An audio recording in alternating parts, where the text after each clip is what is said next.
Welcome everybody to today's 1 Million by 1 Million Strategy Roundtable for Entrepreneurs.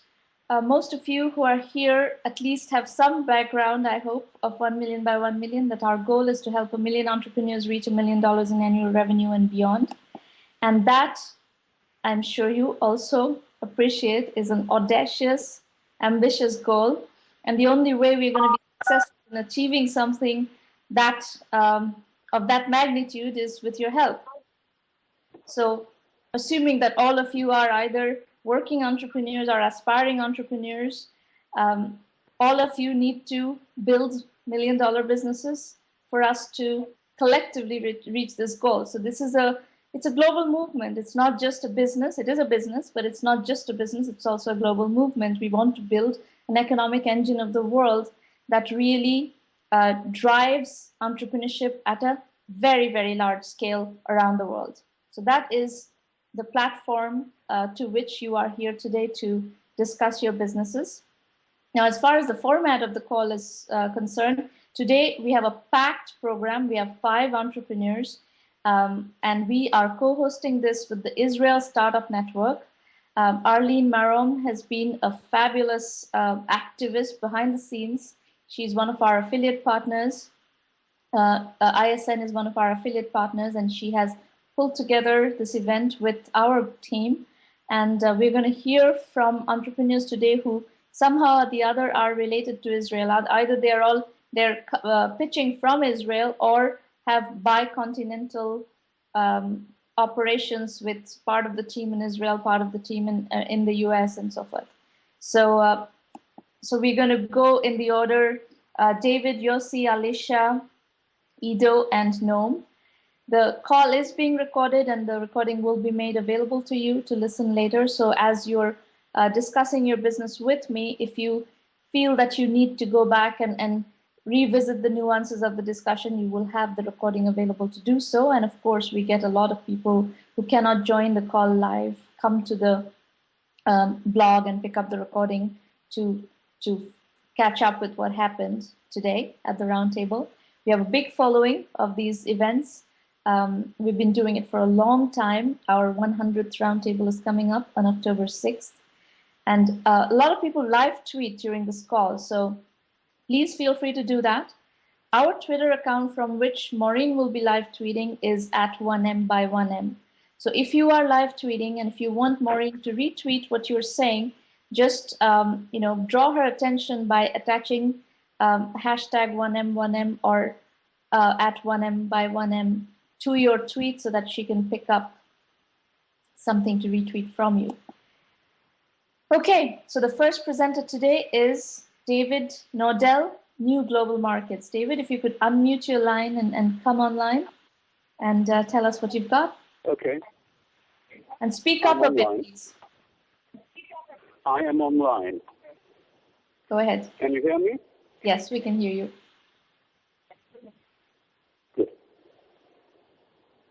Okay, so how are we starting this? You're going to ask questions?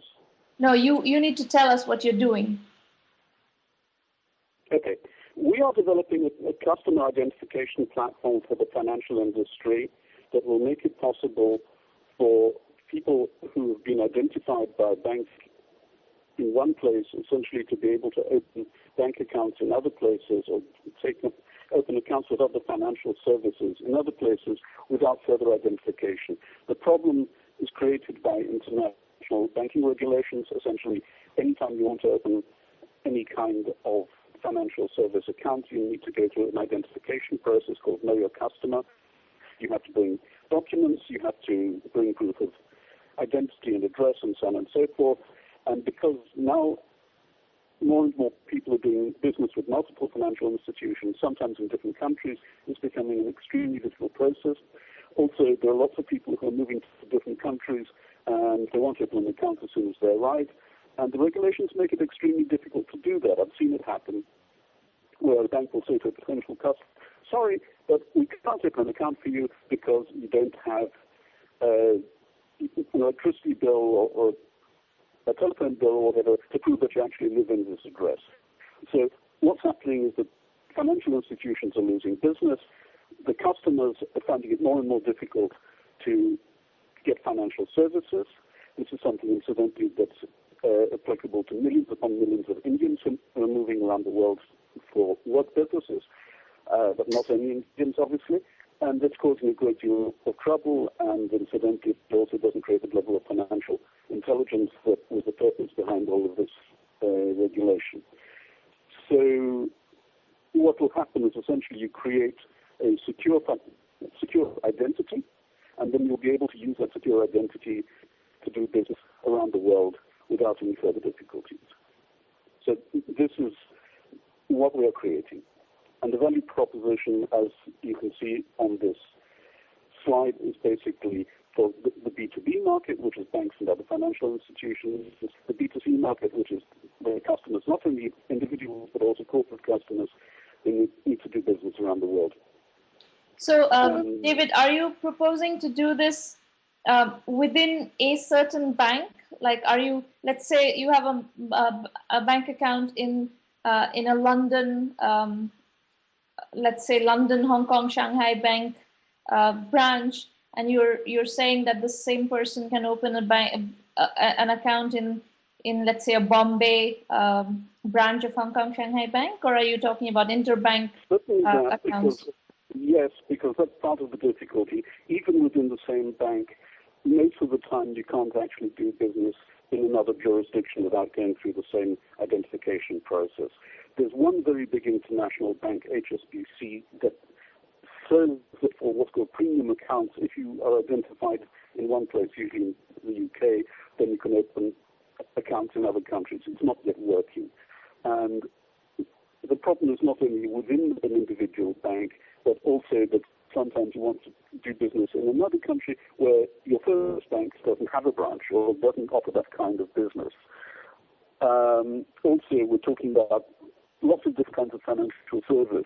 PayPal has the same kind of problem. It's actually doing customer identification on the basis of a very insecure process where it checks whether you actually have a bank or credit card account in a certain place by sending a couple of cents there and then cancelling the deal. Okay. If you've been identified by that other bank, then you're real. But it doesn't work in practice, and all of these things are incidentally completely prone to identity fraud. So there needs to be a stronger identification process, but also an easier one. And this is something that's been recognized pretty well by the whole international banking industry. And what validation have you done so far? We've talked to several large banks and also other important stakeholders like the British regulator, the Financial Services Authority, and other international stakeholders. We actually managed to recruit the two biggest banks in Italy to a project we were putting together under the European Union Research and Development. They were very interested in the value proposition. Unfortunately, we didn't get the money from the EU, but the truth is I was more interested in having a relationship with the banks. Unfortunately, one of the things that happens in banks is that you need a champion to make a project like this go through, and the champions in both banks change jobs who are actually looking for new champions. There's another very large French bank where we were able to validate with the head of financial crime. He wasn't able to get the bank into the project because they had just been formed out of a merger, and there was a lot of internal politics going on. We've also talked, incidentally, to one major Indian bank, a Turkish bank, a couple of Israeli banks, several non-bank financial institutions, and there's very strong interest. So the way, all right, so why don't you finish what else you want to share with us, and I will give you my feedback on, I've figured out how to play this forward. Well, let me go to the key challenges and questions. First of all, we're talking about a product that hasn't been built yet. If you go to the last slide in the presentation, called Key Challenges and Questions. So this is something where, because of the complex nature of the product, there are a lot of moving parts. We need to make sure that we develop what the target banks actually need, not develop something and then try try to sell it, but develop together with them. So we need to get this level of interest and commitment for something where we haven't actually raised enough money yet to do the complete development. That's number one. Number two is a major problem in dealing with banks in general when you're a startup. They're concerned about whether you're going to be able to deliver and then carry on servicing the product you've given them. There are two other questions. One is, at what point are we going to reach the tipping point where the net effects of the two-sided market actually come into effect? And given that we've already started talking to a top branding consultant, and we have, I'd say, quite a lot of internal knowledge of social media, how much traction can we get from these, apart from the conventional methods of business development and sales? Okay, so first and foremost, I think there's a question that you need to ask yourself is, what is the business model that you are contemplating for this business? If it's a bank that buys your system and markets the capability to their customer base, then you don't need to do any kind of consumer marketing. The bank does the consumer marketing, so there's no question of branding and use of social media. The kind of sales you're going to do are going to be very large, direct enterprise sale of large projects. So there is no need for social media for, though there's a, very targeted number of people that you are going to have to go talk to and do direct sales. So that's not how, social media is not useful in that kind of selling. Now, let me suggest one thing. You're trying to figure out the chicken and the egg problem of, how to fund the product development and so forth.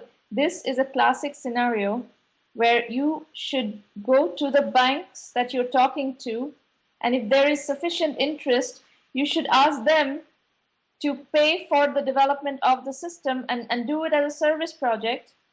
And you can negotiate it such that you preserve the intellectual property, and maybe there is some discount because of that in the service project and so forth. But you basically work very closely with one or two banks and do this, build this system as a service project with their complete participation in the specs and so forth.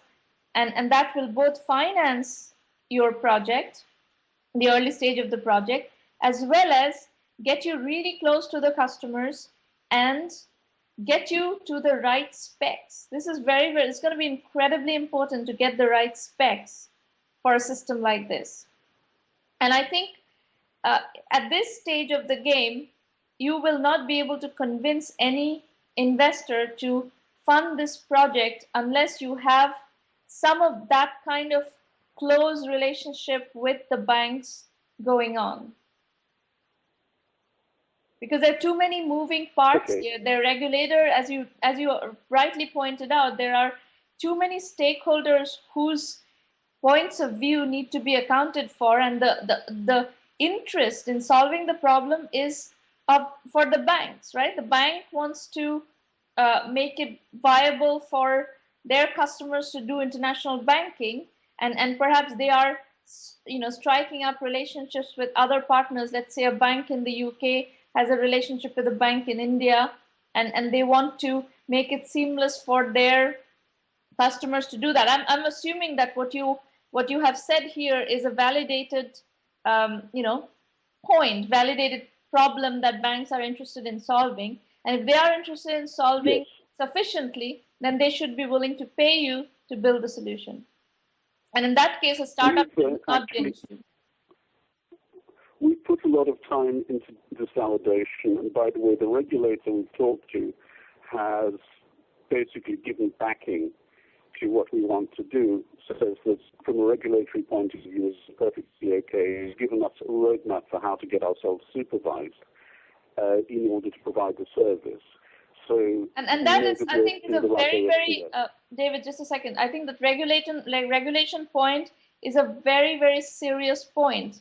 I am personally, having had some experience of international banking, doing business internationally, setting up companies in different geographies. I think that regulatory point is a very serious point, and whether what you're proposing is even viable is something that I'm not completely convinced about.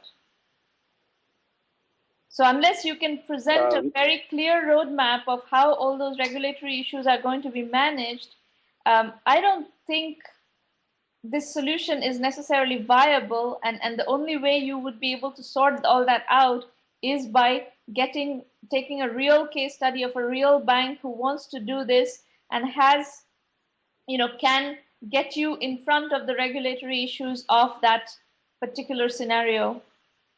You need to sort through those. Well, we've done very serious work on this, and I've also taken advice from an international body from which national regulators actually take guidance. And it's pretty clear that as far as the EU 27 is concerned, we are covered from a regulatory point of view. You may be, but you have India on your slides. I can tell you, I have a lot of experience with India. India is not an easy market to do this kind of stuff with. No, I'm well aware of that. On the other hand, we have already established a roadmap for how to at least start talking to the Indian market. In fact, a couple of things that happened today, literally, which I didn't want to go into because they're still confidential. But let's say we have very high-level access to the Indian banking market. So my suggestion then is to go to one bank, one or two banks that are willing to, that are really interested in solving this problem and do it for them as service projects, and you preserve the intellectual property. You be upfront with them that you are going to build a product out of these, out of these projects, and this is a very common practice in enterprise software. Sure. Actually, as far as India is concerned, what we believe is that we're going to need to find a large Indian IT integrator to be our local partner there, where we preserve the intellectual property, develop the back-end system, and have the integration done by our local partner. Now, here's going to be a question of identifying suitable partners and then coming to the right terms of agreement. All that is going to become very obvious the moment you start working with a real bank, with a real customer, because all these large financial institutions are amply serviced by the Indian service providers. So the bank that you choose to work with, that chooses to work with you, is going to have, within their ecosystem is going to have integration partners, and you can work with one of them. I think that would be the best way to go about it. Fine, absolutely. Okay, I completely accept that. Okay. I'm going to have to move to the next presenter. Okay. Why don't you? Fine. Thank you. We can take more Q&A depending on how much time we have left at the end of the session. But for the moment, I need to cover all the presenters. Thanks, David. Thank you very much. Yossi, you're up next. Okay, hi Sramana and hi everyone. I'm Yossi Dam. I'm a French-Israeli citizen of the world entrepreneur. And I would like to speak to you today about TikTok as a web platform for professionals. The core team, thank you for the next slide. No, one before. The core team, thanks. The core team actually is, beside myself, Avid Shuva and Steve Duvaras, just joining us as a COO. And we worked with a vision in mind for the last 18 months of looking at the web in a new way. Actually, professionals need opportunities to find leads, to recruit people, to ask experience sharing on some project, etc. But actually, we face a social web, a web 2.0, which is very hard for professionals to follow the discussions, just because of the information overload and the lack of relevancy. So just the slide before, not yet this one, please. So to make actually a web of to look at the web with opportunities in mind, we created two components. a smart finder, which is actually a fantastic semantic engine that can identify your skills and your interests. So we show you opportunities, projects that are relevant to yourself. And second, we have developed a web toolbox to manage and track those opportunities as soon as we find them. So next slide, please. Our go-to-market strategy is based actually on the more than 1 million online professional networks that are around. So business club, professional groups online, etc., etc. And we solve actually the both sides for the community. On the one side, we provide for the community manager a fantastic way to monetize the professional network. And there is no simple solution today to do that. And the second side is actually for the professionals, for the members of the network. We provide them a smart way to find opportunities just because we are doing the matching between their skills and interests and the things that we propose them. Next slide, please. So, Yossi, just a second before you move on. You have an engine that is a finder tracker engine that you're plugging into other professional networks, yes? Not on terms of the web. I mean, we are a web platform, and we propose the web platform to professional networks, to business networks. So they can actually invite their own community into their network of doers. It's how we call that into TikTok Do. And as soon as they do that, the members can access all the opportunities. They can log in with LinkedIn or Viadeo, and then we can extract some information. And from that moment, they can share and find opportunities into the site. So today it's a web solution, but your question is based on one of my questions at the end. So we'll be back to that. Okay, let's keep going then. Okay, good. So as a customer validation for the 6 last months, after the alpha, I mean, with UI and main features, we have 3 main projects running from June, with one big business network, with one government agency that wants to create a business community, and with one insurance company that wanted to create an opportunities marketplace inside the company. Right now, we are moving, and I'm very excited to that, we are moving to beta number 2 in the last days or 1-2 weeks, where we have secured 20 to 25,000 invitations from the community leaders. So it was for the first step. And for the second step, I'm getting to the last slide with my question, please, Sramana. So I'm still not completely clear on exactly how this is working. So this project leader you're talking about that confirms their willingness to invite 20,000 to 25,000 new users. Can you give me a sense of what kind of customers, who are these project leaders? I can. Yeah, sure. I can give you an example. It's very easy to understand. Just imagine a business club.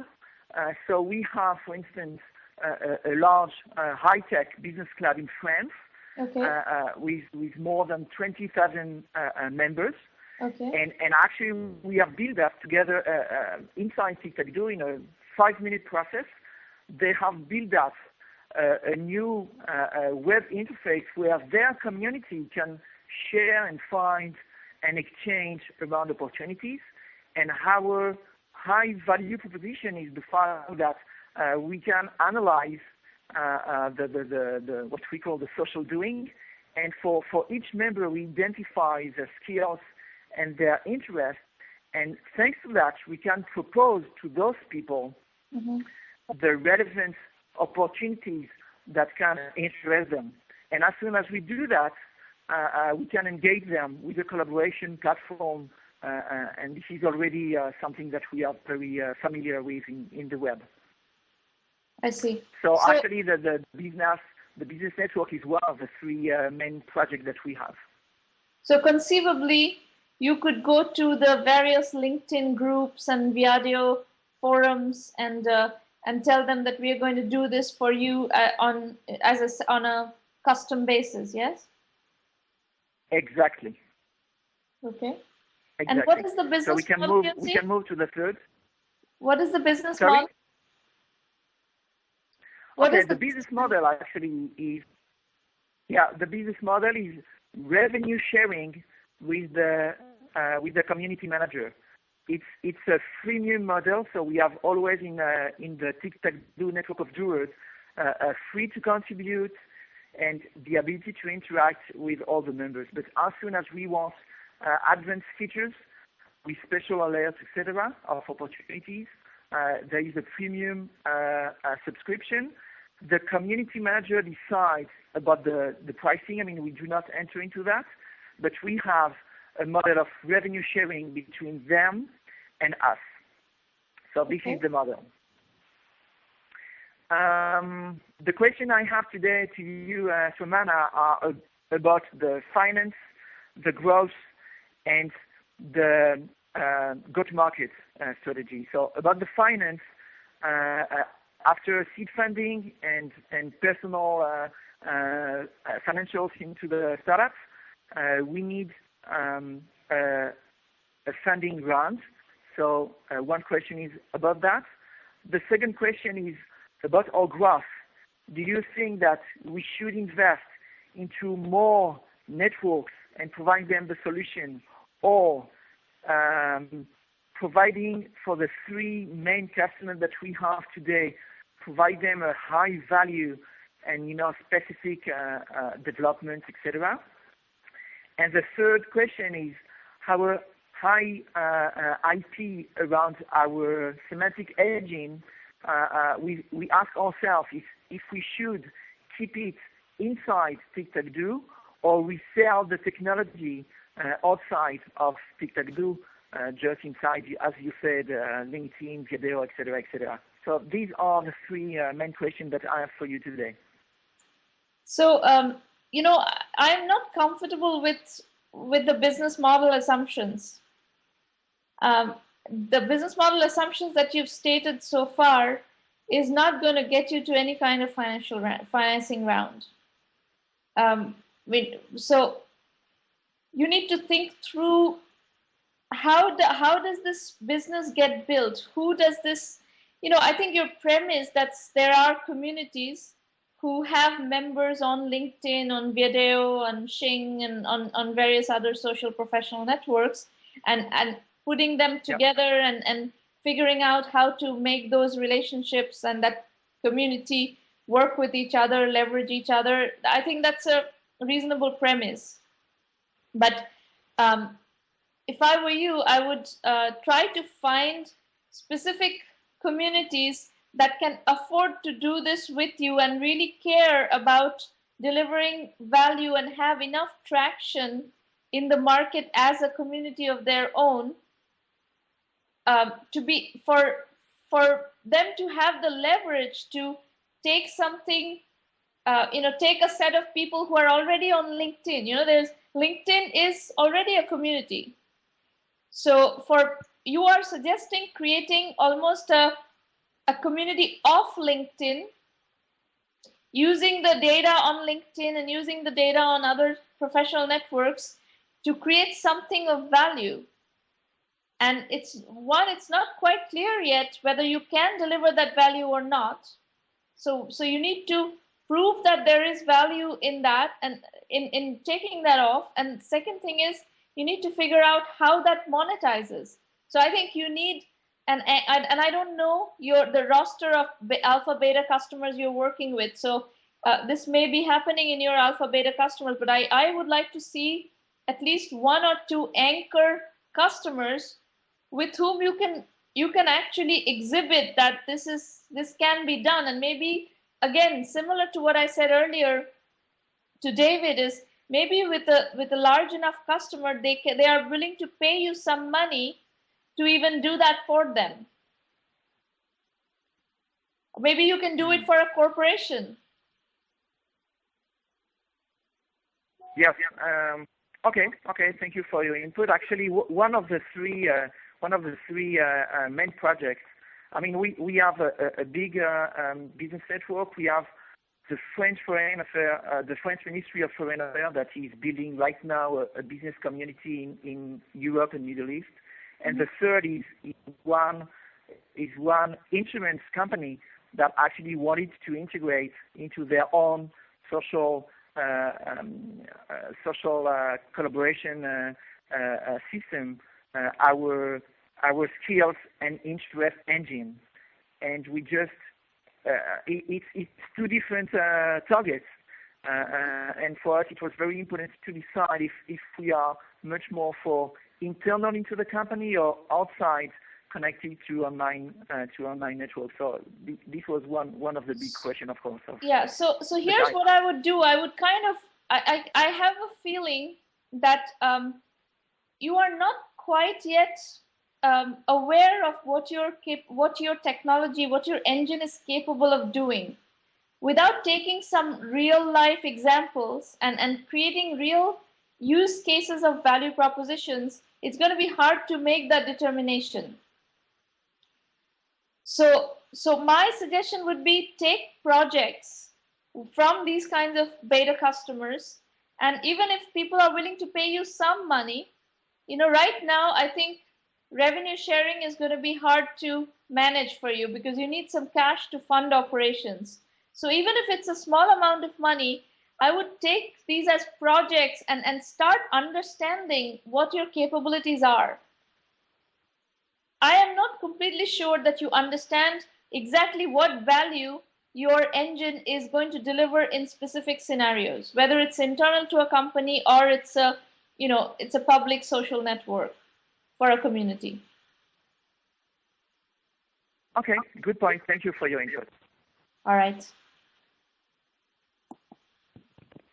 Alicia, you're next. All right, great. Go ahead. So hi, this is Alicia Eldridge. I'm CEO and founder of TapTank.com.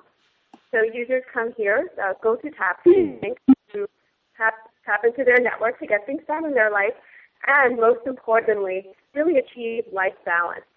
So unlike other goal management and task management tools, what makes us disruptive is that we focus on personal achievement and exploration, almost with a Zen-like approach, where not everybody is focused on what are the tasks I need to do, what are the things I want to achieve in my life.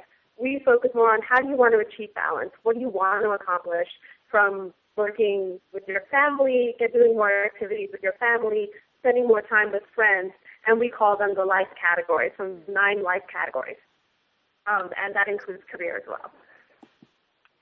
So we approach personal achievement and exploration by giving users these two. The slides are going pretty well with what I'm saying. So we focus on, this is what users can do. And I'll pause on this slide for a moment, so I'll let you know when to turn.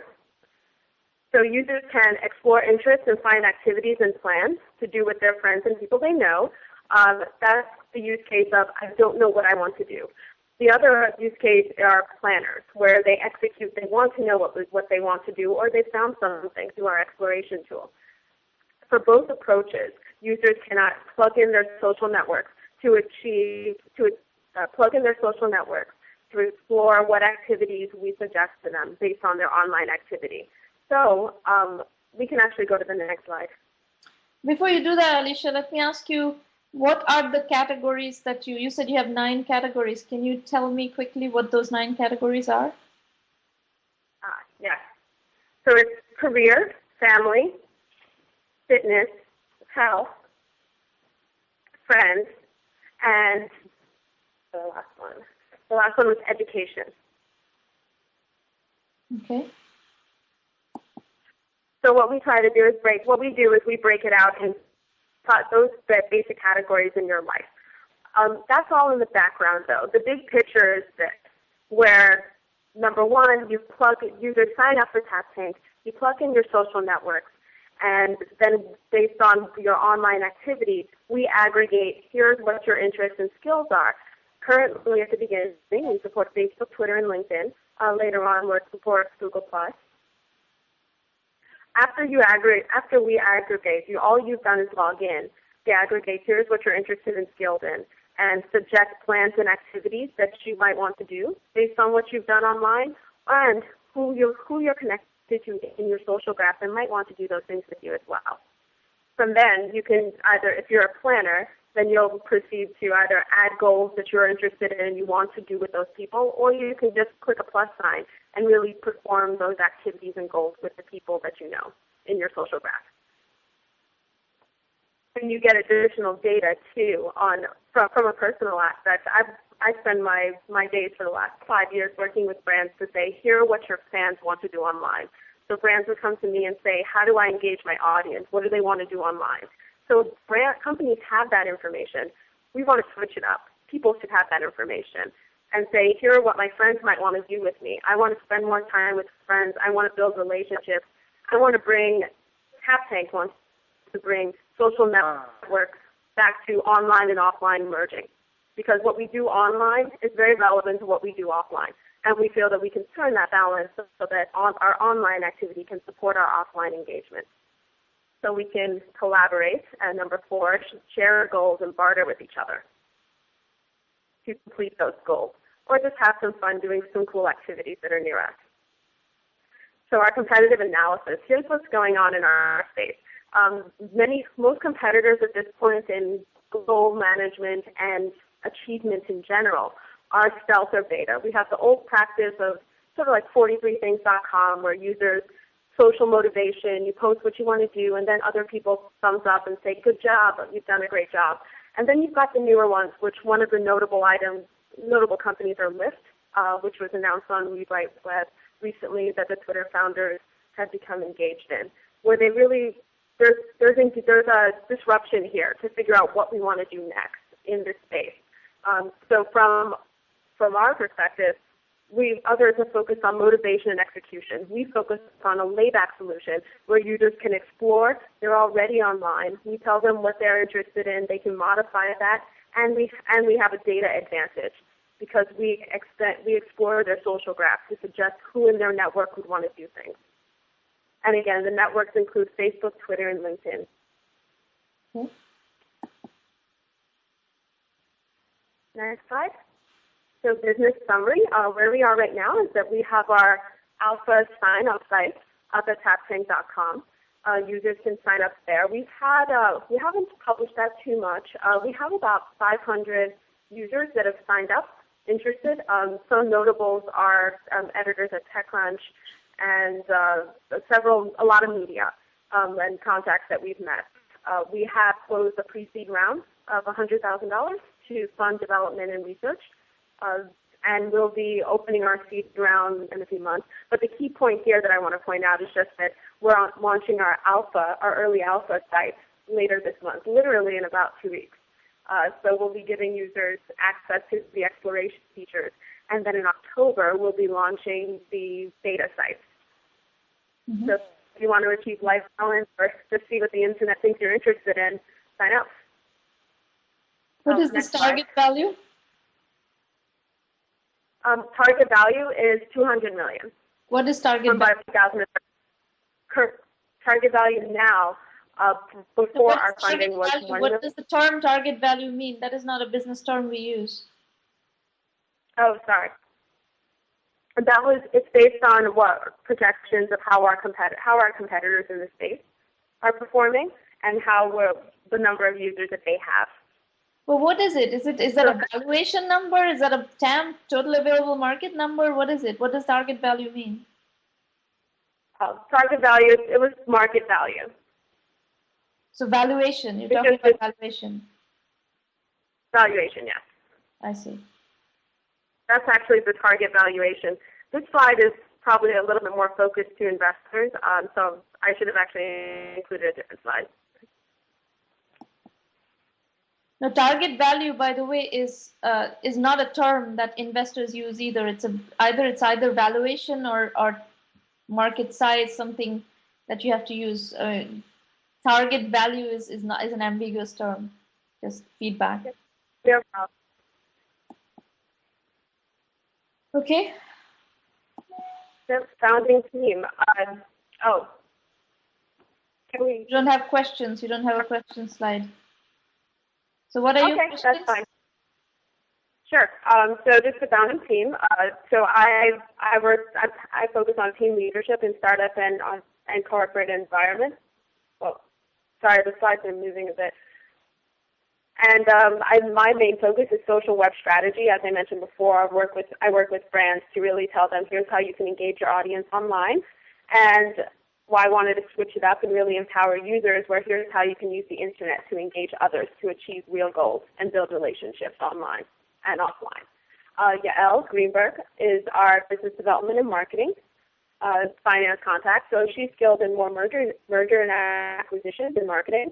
We have a really cool campaign that we're doing in San Francisco next week if anyone's at TechCrunch. And we love any feedback and appreciate this opportunity to pitch here and get feedback from all of you. I know you're short on time, so I can cut it here if you like. Normally this is a session for you to ask questions. This is not really a PR session. So I'm just trying to understand what kind of questions have you come with. If you've just come here to get some PR, that's not really what this session is for. No, that wasn't my intention. Oh, sorry. My intention, at least what was communicated to me, was that we would give the pitch, and then we would ask questions, and then you would sort of evaluate our pitch. So what are your questions? I can give you some general feedback based on what I see here, but I don't hear any questions from you. So. Okay. Sure. I will be clearer. What is the business model for this? How do you monetize this? Sure.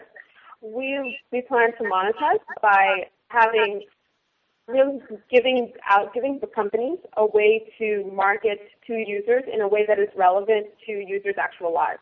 I worked in the past with companies to let them know what they should do to engage their audience. How we think they should engage their audience and enable them to do is do cross-social platform campaigns. So instead of users aren't different people entirely if they're on Twitter or if they're on Facebook. They're the same person. They have goals that they want to accomplish. They have friends that they want to do things with. So we enable brands to create challenges, sponsored challenges, for users to engage in with each other. So you are basically proposing to use a general framework for goal accomplishment, but you're really going to specify goals that are defined by brands, and this is going to be a brand marketing tool. Yes. From a user perspective, it's a personal achievement tool. From a brand perspective, it's a cross-social campaigning tool.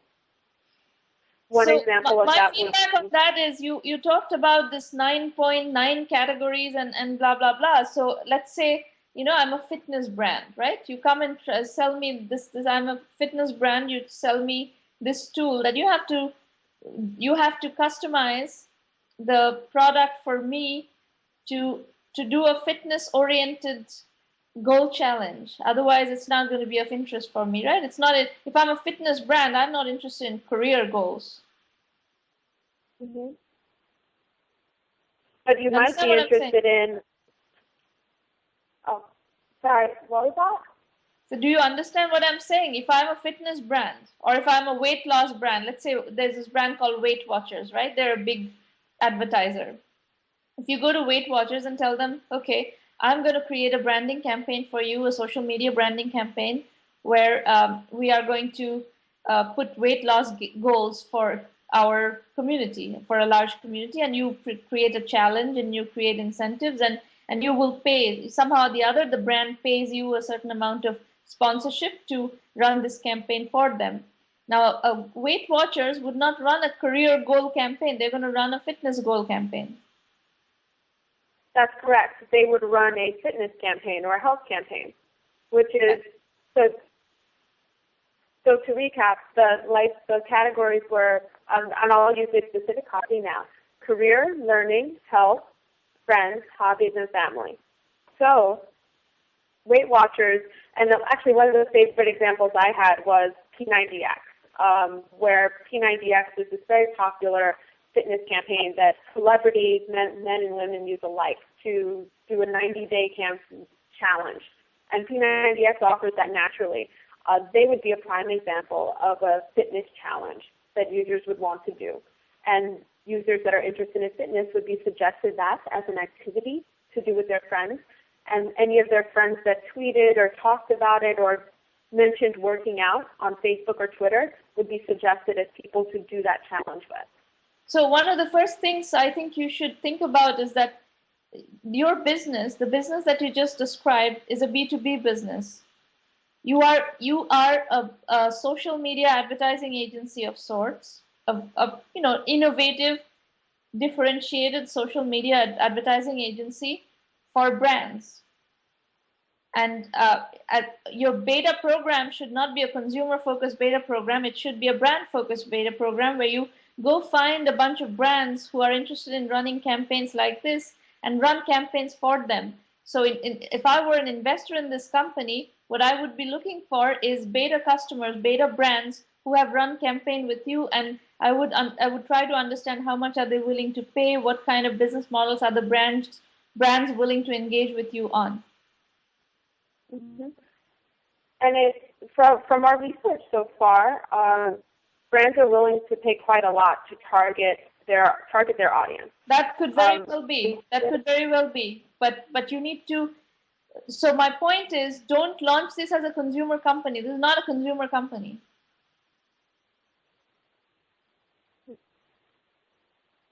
This is an advertising. Okay, it's fair feedback. I think that that's fair feedback. I think that initially the way we make money and the way that the consumer aspect of it takes time more after we launch, because the consumer aspect of this is very strong. We feel as a tool, a freemium tool for where users initially we don't have anything that we'd be charging users for, and it's free, and it's a tool for them to data mine and leverage their social graph. That's not in your interest. It costs money to support consumers in that mode. If I were your investors, I would not let you spend that money. Mm-hmm. Based on the value proposition and the business that you're describing, this is a business that needs to be, every single campaign needs to be custom designed for a particular brand. You have some sort of an engine in the background that you're going to be using, assuming that you have that architected and are in the process of building that engine. You'll see that engine is going to need to be tailored for every campaign, or that product is going to be tailored for every campaign, and your entire business is going to be financed by brands. So there's no point building a consumer product out of this or trying to build a consumer company out of this, because that's not what this is. So you need to adjust your thinking, and what I've said to you is sufficiently different from the way you're thinking about it. So you don't need to react right now. Think about what I said. If necessary, play back the recording and listen to what I said. What I'm saying is your business, if it has to be a business in short order, is kind of an innovative next generation advertising agency business. Catering to brands. It is not a consumer business. This is not a B2C business. It's good feedback. I'll take it into account. All right. Thank you. You're welcome. I don't want to take up Sleeve's time too much. Sure, no problem.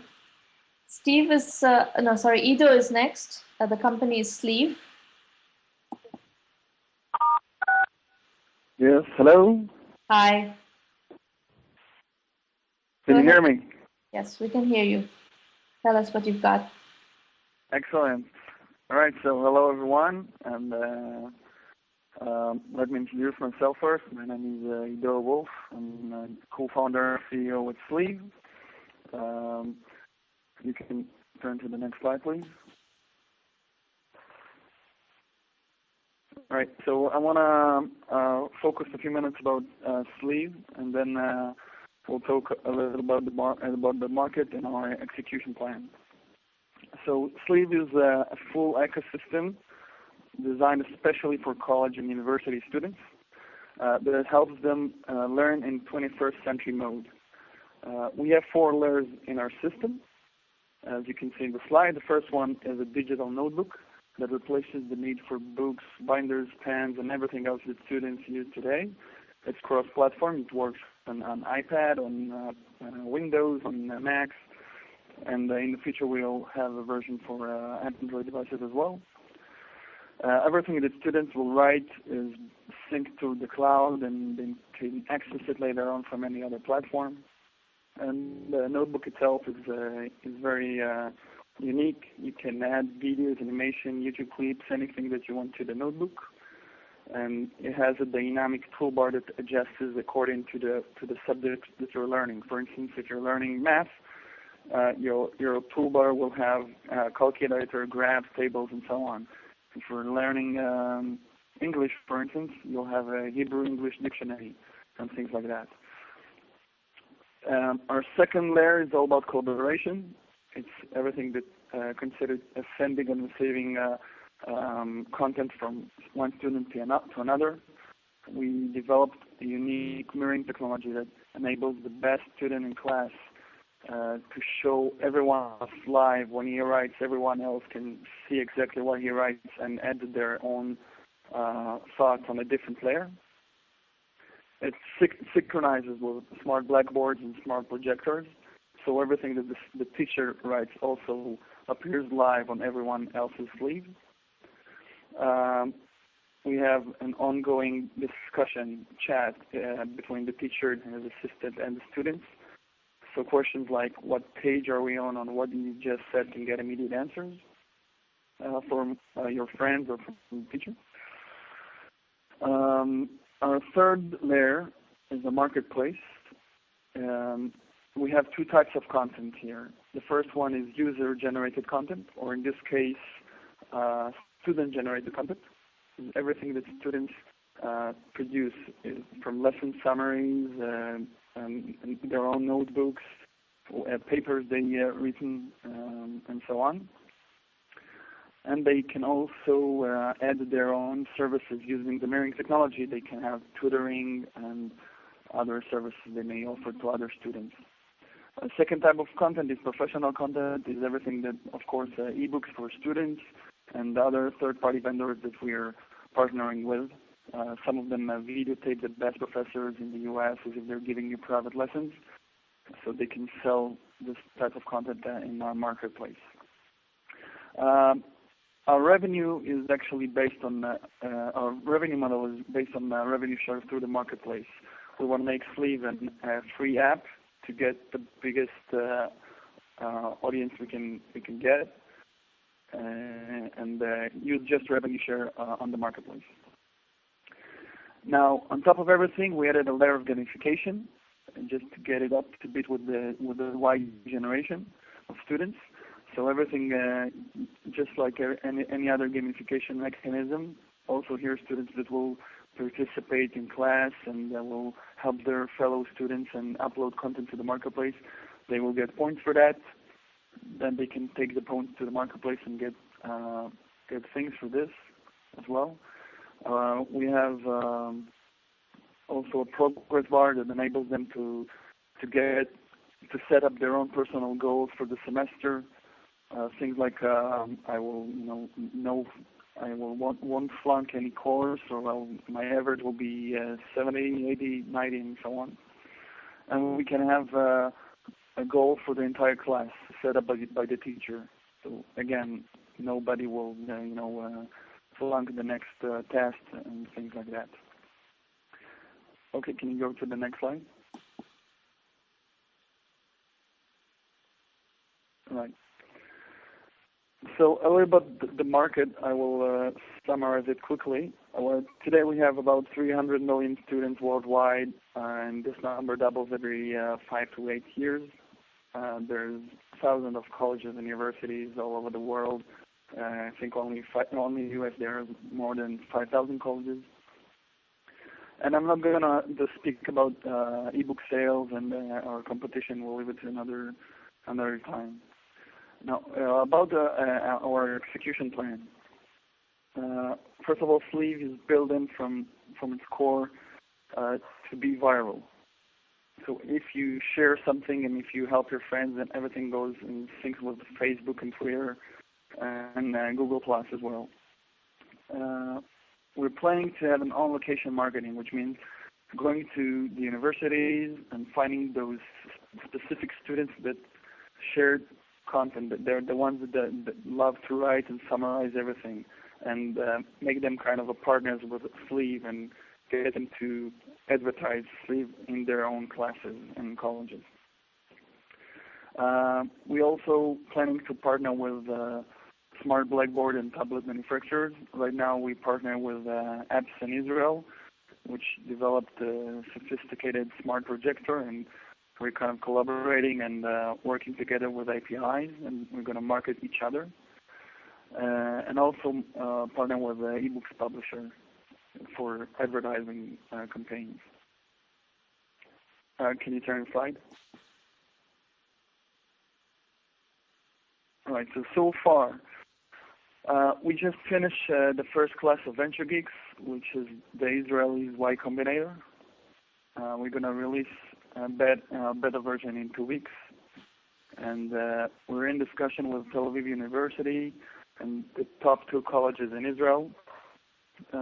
We are planning to start a pilot in all 3 of them in the next semester. And actually, one of my questions is about this particular issue. And so, Ido, let me understand the product. What are you releasing in beta? What's in what you're releasing in beta? What are we releasing in the beta? Yeah. So in the beta, it's going to be a notebook that students can write. They can share everything. They can collaborate with each other. The marketplace is going to be free. Everything is going to be only student-generated content, their own notebooks and personal notes that they're going to upload. And we're going to add in the pilot that we're planning with in Israel. What we're going to do is add the content from the university server to our marketplace. So the content is going to be from students and from the content that is provided through the university today as well. And of course, we have the gamification mechanism working. Okay. That's it. Right now we're in discussion with angels and VCs, and we're probably going to do a round that is syndicated with both of them, I hope. We had an issue of valuation. It's kind of hard to evaluate a startup in this stage. We have no customers yet. And we're going to present our idea in the Knesset Education Committee, which is the Israel, governors of Israel, to present Sleeve as a answer for education platform in Israel.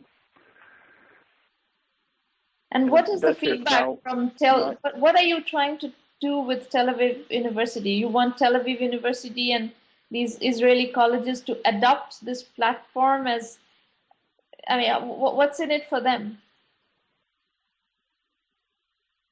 Well, what we wanted in the beginning is to get 1 or 2 classes to do a pilot with and get feedback from the students and learn more about the system and what they need before we have a major release.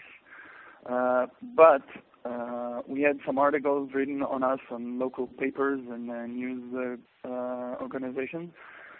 So actually, the Tel Aviv University contacted us, and another college contacted us. We just wanted to start with one college, and then we kind of get some media coverage, and they came to us. So we decided to maybe make it the pilot in all 3 of them. And what does that mean? What is going to happen in the pilot? Are you going to select a specific class at a university or a college and and run them through this platform? Is that what you're proposing? Yes, we're going to take a specific class, about 200 students in each university, and just run it for a full semester with the participation of the student body and the university itself, and get the feedback and improve the system. And what's in it long term from your business model point of view? You showed me a business model which is a revenue share from the marketplace, right? You're facilitating a marketplace and you take some sort of a commission, just the way all marketplaces are set up. There is a transaction fee or listing fee, whatever you're taking from the marketplace. What about the university? What's in it for the university?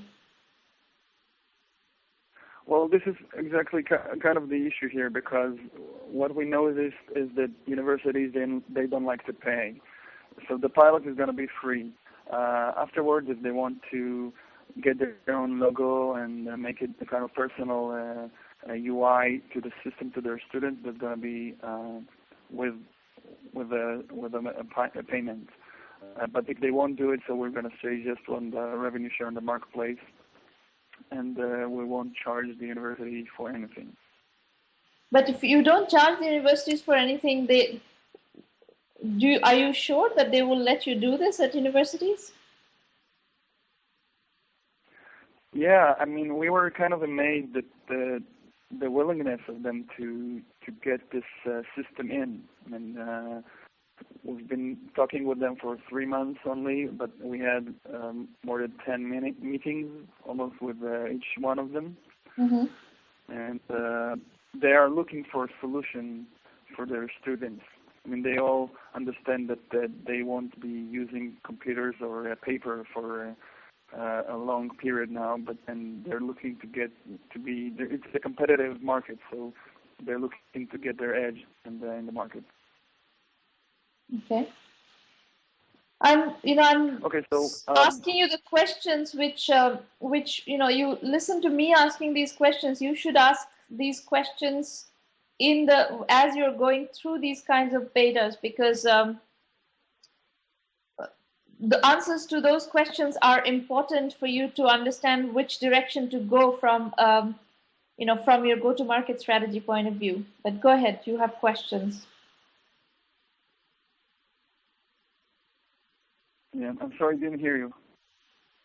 I said the kinds of questions I was asking you just now about what is the motivation of the industry of the university, what is how are they planning to engage with you. These are the kinds of questions that you should be asking and figuring out as you start working with these universities, because that's going to help you determine what's the right go-to-market strategy for your business.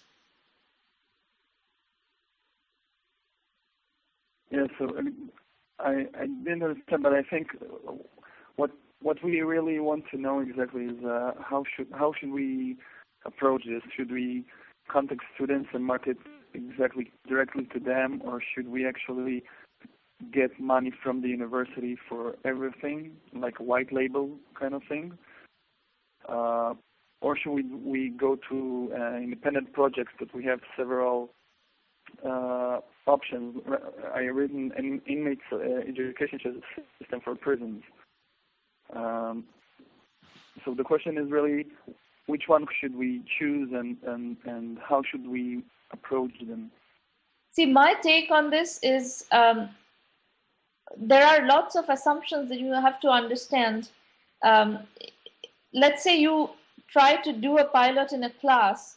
You have to assume that the whole class has access to a platform on which your product runs, whether it's a tablet or a PC or a smartphone, whatever it is that you're using, and you need that system in place, and you need, it seems like you need somebody to evangelize that this class, let's say you take a class in these pilots that you're doing with the different universities in Israel, universities and colleges, you need a particular class and a professor to champion and evangelize your approach.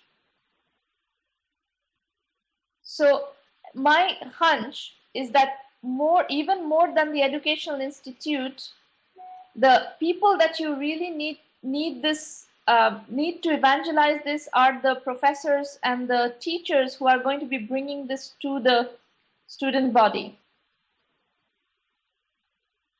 So in terms of the money, the only way you can get money for this, if you want to sell a system, is through the education institution.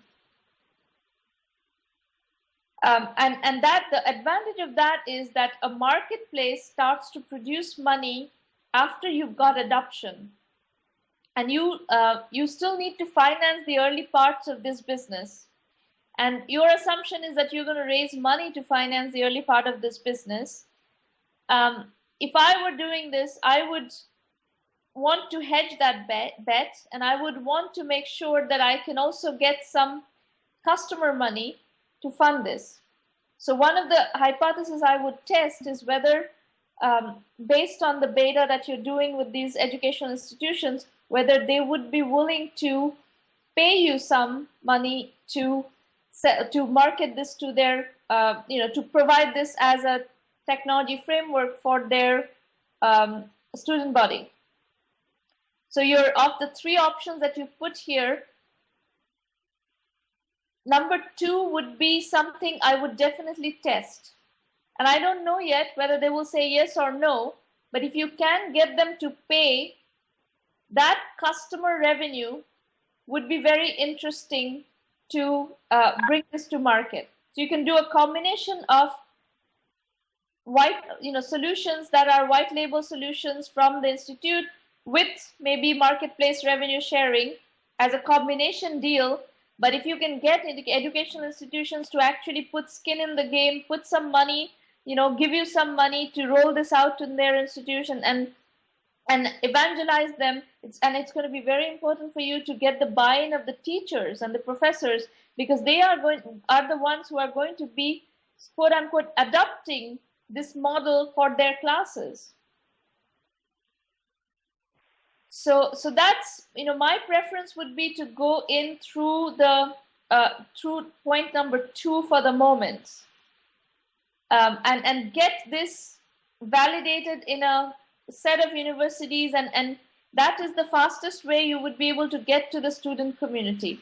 It would be hard to get to the student community without a whole class adopting this framework, and you wouldn't get enough leverage unless a whole class of a statistically significant number of students adopting this technology. And to do that, you're going to need the buy-in of the professor teaching that class, and I think that would be easier to do by going through the education institute.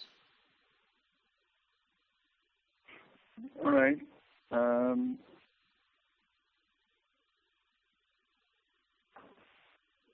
Okay, so basically, won't we be competing with larger companies in that area? Like Blackboard, companies like that. Yes, but I don't think Blackboard is necessarily a competitive solution. Is it? No, do you consider Blackboard a competitive solution? Well, not at the moment, but I believe first of all they're very big in this market, and secondly, I believe they already released an app for iPad that syncs with their servers, and I'm guessing they probably will continue to develop it and make it out of a notebook and things like that in the future. So if your competitive analysis, this is one of the things that you have to pay attention to. If your competitive analysis says that you are going into a business which is essentially going to become a feature of Blackboard, then this is not a good business to build. Sorry? If your competitive analysis says that you are going into a market that is going to essentially become a feature of Blackboard, then it's not a good business to build. I'm just assuming that. I'm not sure what their plans are for the future. But do the analysis to, I think your point is very, very legitimate, because Blackboard is already in the classroom. It already has presence at the schools and universities, and it has presence, mind share in the teacher's mind. So it is not a stretch for them to go into this, this kind of a mode. So I think your point is very valid, that Blackboard may be going into the market, in which case it's going to be very, very difficult for you to compete with them. Because the most important thing is they have a starting point for the discussion and the collaboration to happen, because they have the teacher in the middle. I think in everything that you've discussed, you have not acknowledged the role of the teacher. And a class is taught by a teacher, and the teacher has inordinate amount of influence over how this class is organized and how the class collaborates and how the class learns. And I think what you're telling me is that Blackboard is necessarily, Blackboard owns that market, owns the mind share in that teacher's mind, and you are, at best, you can be a feature of Blackboard, and you cannot really, if you have to compete with Blackboard, there's no way you can win in this scenario. Do you think we should partner with Blackboard? If they're willing to partner with you, yes. If they're not willing to partner with you, then I would consider seriously whether you want to do this business or not. All right. You're at an early enough stage. Thank you very much. Hold on, one sec. You're at an early enough stage where you have the luxury of validating and looking at an idea from all angles and making and deciding whether or not you want to spend 3, 5, 7 years of your life on this particular idea. Is this the best idea to give a large chunk of your life to, or are there better ideas that can use your talent and your skills? You want to be an entrepreneur, you don't have to do this particular business necessarily. Okay? Yeah, I understand. Okay, thank you very much. You're welcome. All right, the next is Timist.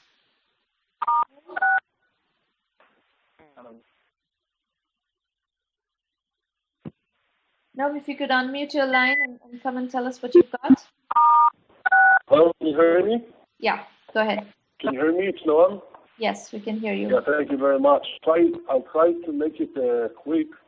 A little bit about myself. I was the CEO of Mobilium, which was a cellular company, the CEO of the Tommy here in Israel, which was recently sold for $295 million. And now I've started Timist, which is a company, actually a software company dealing with enterprise software. Okay. That's the area for enterprise software. Okay, can you move to the next slide, please? Yep. Well, we're talking about software usability gap. Actually, if you press again, maybe we'll have a little bit more of the slides. Yeah, enterprise software is usually underutilized because most features in enterprise software, no, it's too fast now. Most features in enterprise software are never used. Users do not use them. When they are using them, by the way, they use it in the wrong way. They usually do the business processes of the organization in a bad way. And even if they want to do it the right way, sometimes the work environment and the technology gets in the way. So it's not a secret, but usually all the surveys say that application software is used by 25% correctly, no more than that, 22 to 25%. Now, what we try to do with Timist is actually we developed some automated tools for enterprises to discover how well their applications are being used by the users. It means that we check their business processes and we check if the end users, it's usually the employees of the organization, are using them correctly. At the right time, the right order, they do not miss a screen, they do not jump a screen, they don't get error messages of any kind. Now, the main challenge with such an application, which is a revolutionary one, we have even a written patent for it, is that actually we sell software. We sell software, and the buyer is the IT. But when they discover that the users are not working well, training is the one to train the users how to use it well. The application software, not ours, the organization software. And actually, the ones who suffer from those employees who do not work well is not training nor the IT department, it's the business department. Because if, for example, a customer representative is not working well with his CRM application, then the ones who suffer from that are the business. Now, the main challenge is how do we approach the organizations, how to manage to get some kind of a budget from, I don't know, training when we are negotiating with IT, and actually the sufferers are the business. Okay, did I make myself clear? Yeah. So and it's actually not that complicated, right? The value proposition that you're delivering is in the department of training. So let's take the example of sales training, right? If you have significant amount of software, and today, given how far we have come in the evolution of CRM, the suite of software being used in CRM, in the Salesforce, in the marketing organization are very significant. And I think it's a very, very compelling, sales training is a very, very defined budget. So what you need to do is go sell to the VP of sales and tell them that here's what we do, and here's what we can do to detect which of your employees are using the different software, different technologies that you have in store, and how many of them are using all the functionality that they can use, that they should use, and how many of them are not using them, and those who are not using the right functionality, we can train them how to do it. That's your pitch. And the pitch goes to the VP of sales, not to IT, not to training.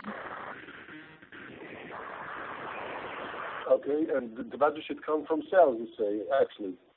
Sorry? Self-training, but the sales, so you assume that the sales would go to the sales training and ask for a budget in order to buy our software, right? Yeah, but that's doable, because sales training is one of the most fundamental pieces of an organization, and they have budgets. Sales training budgets exist. So if you go and sell to the VP of sales, he's going to tell you where the sales training budget is. I mean, VP of sales has sales training budgets. There's no question about it. I see, but do they buy software? So usually the budget goes to trainers or to teachers. No, not necessarily. It depends on whatever is the solution. You're going to have to sell this as a solution. So I think as your next step, if you just take your technology and package it and go very focused, go talk to the VP of sales about sales training, go talk to 50 VPs of sales about sales training, about using your technology in the sales training context. And go pilot this out with VP of sales in the context of sales training, and come back and talk to me after that exercise. Okay, thank you very much. You're welcome. All right, folks, we have just about 10 minutes left, and I want to give you a quick overview of what we do in 1 million by 1 million, and all of you who have pitched today could consider using these further resources beyond the discussion we've had today. So just a second, let me bring up the slides.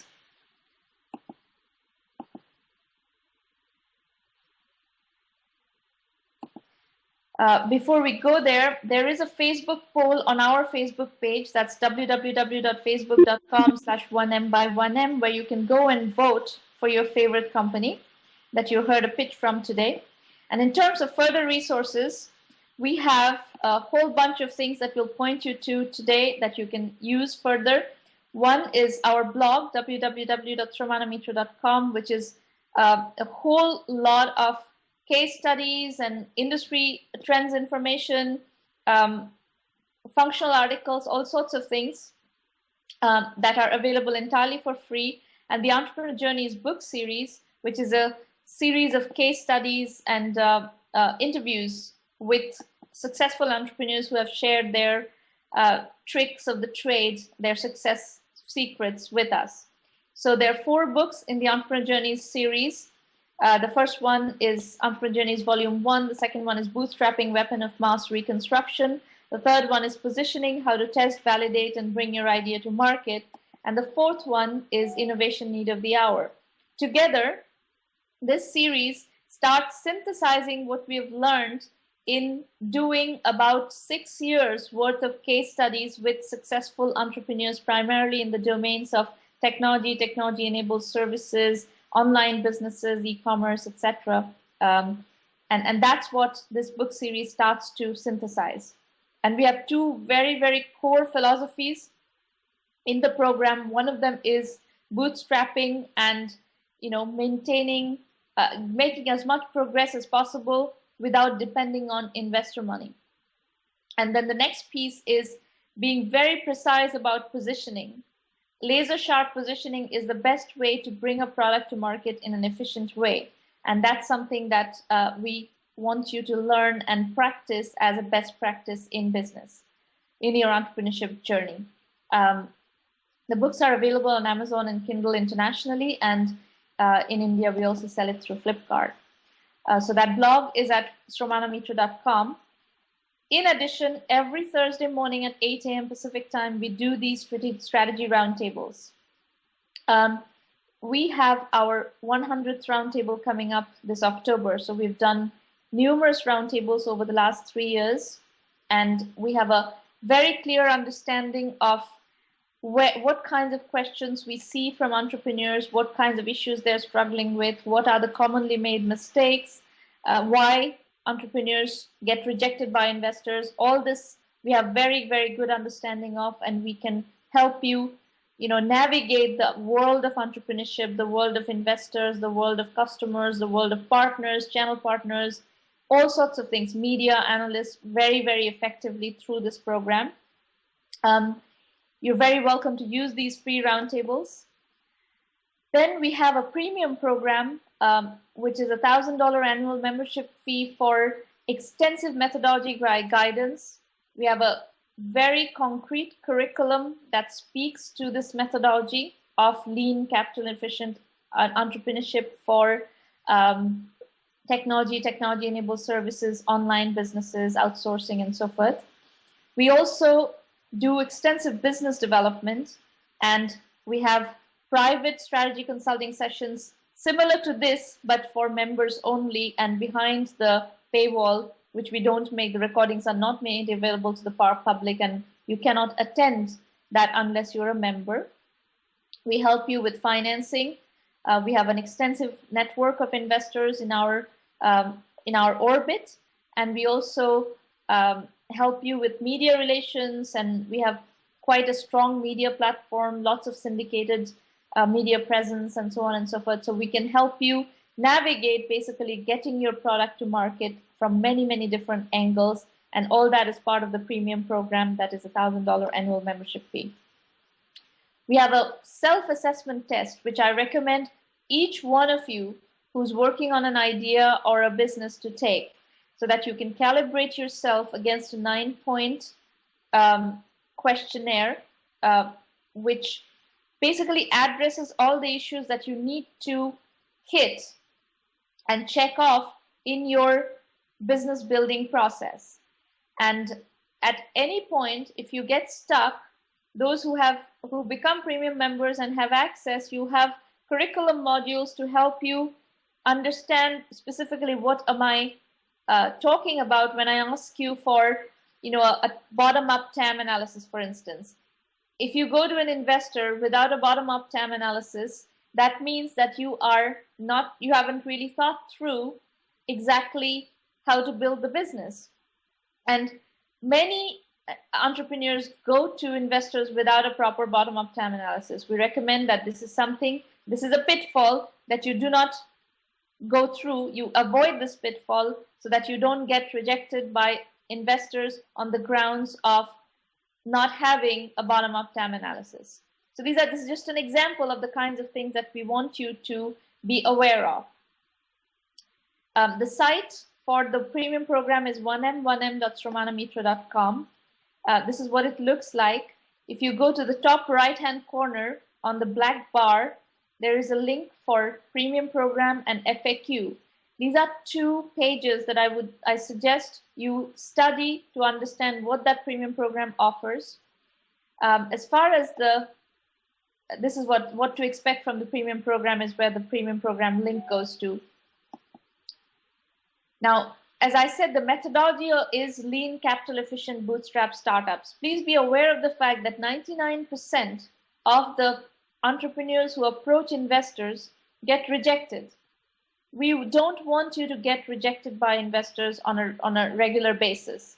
There are ways to mitigate that. There are ways to understand your business, to assess whether your business is fundable or not, and to, if you have gaps in that fundability equation, how to plug those gaps. All this we teach you in this program, and you have to understand that you need to do a certain level of bootstrapping to be even ready to be considered for investment. So these are just some of the parameters of how we operate and what we want you to be aware of, so that you don't get unnecessarily rejected by a lot of investors, because that's very discouraging and it's a complete waste of time. It's, if you spend 6 months bouncing around in the investment community, that is 6 months that you could actually invest in building a business, so that when you are ready and go to the investors, you have a much faster, much more efficient process of getting to a deal.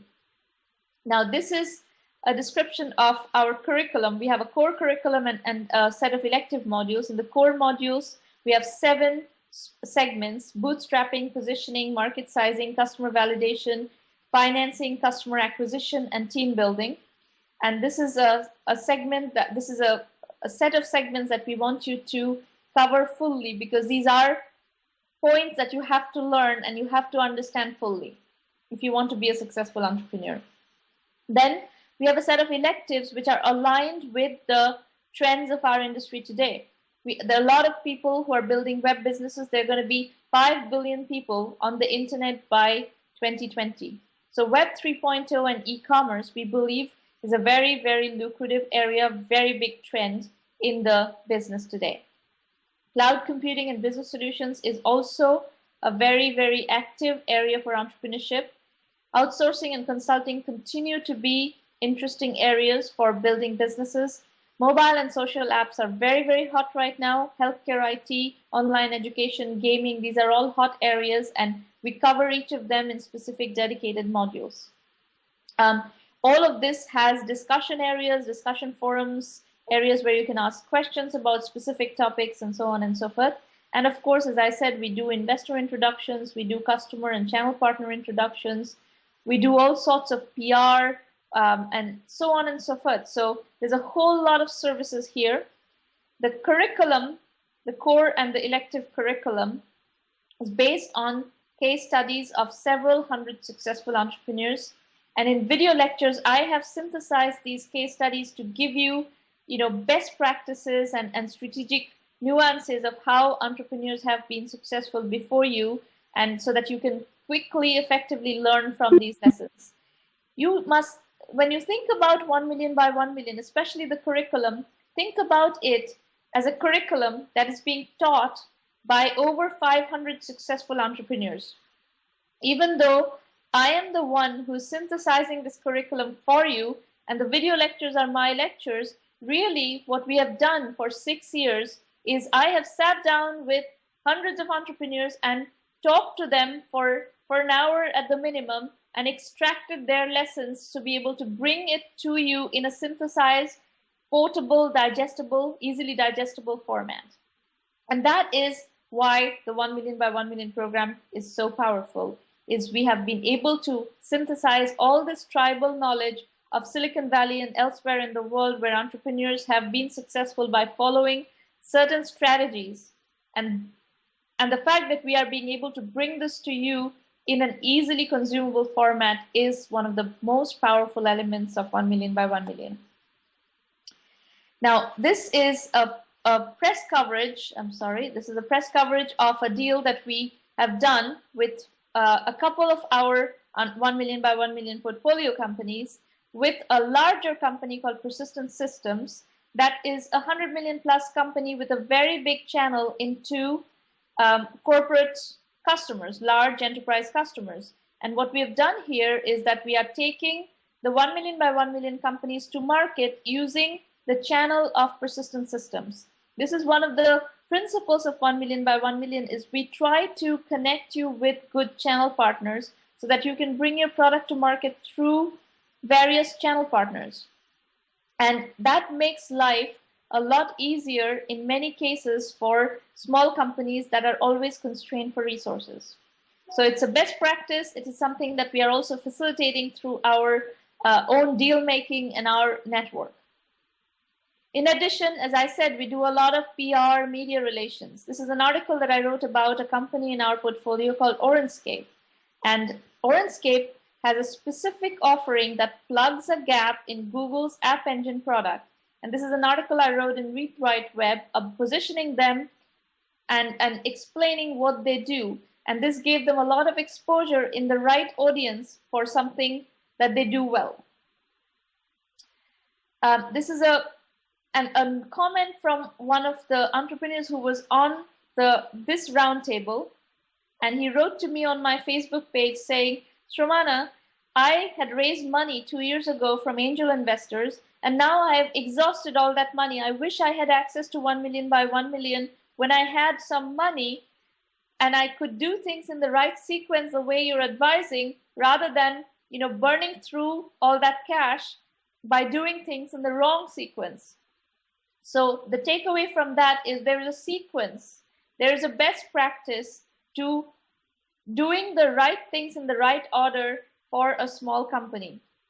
And if you don't do things in the right sequence, chances are you're going to be spending your scarce, precious resources on things that are not as important in going through that early stage business building process.